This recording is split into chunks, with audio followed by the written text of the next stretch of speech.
সংযোগ আছে মাউন্টেনের সাথে। মাউন্টেনের যে কই আছে এই যে চেম্বারটা আছে বডির সাথে, যদি তারা যদি বানাইতো, যদি পুরো ইঞ্জিনটা যদি আমাদের বডির সাথে অ্যাডজাস্ট করতো, তাহলে আমাদের মতন ড্রাইভার গাড়ি চালানোর কোনো ক্ষমতা ছিল না।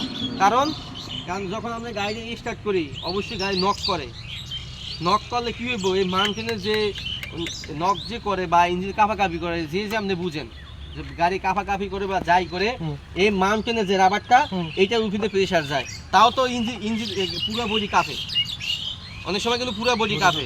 যদি আপনার এই ইঞ্জিন যদি হচ্ছে আপনার এই মাউন্টেন বাদ দিয়ে যদি ইঞ্জিন যদি আমরা বডির সাথে দিত, তাহলে আমরা গাড়ি চালাতাম না। কারণ আমাদের মাথা ব্যথা করতো বা পুরো শরীর ব্যথা হয়ে যেত, কারণ সারাক্ষণ গাড়িটা কাঁপাকাঁপি করতো।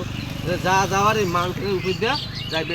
এই মাউন্টেনও কিন্তু কী করতে হয়, চেঞ্জ করতে হয়। যদি আপনার এই রাবারগুলা খাইয়ে যদি খাইয়ে চলে যায়, সেক্ষেত্রে কী করতে হবে, মাউন্টেন চেঞ্জ করতে হবে, নাহলে কিন্তু আপনি ইঞ্জিন প্রচণ্ড পরিমাণ নক করবো। এবার স্যার এইটা কি বলছেন, সকেট জাম্পার, গাড়ির সকেট জাম্পার।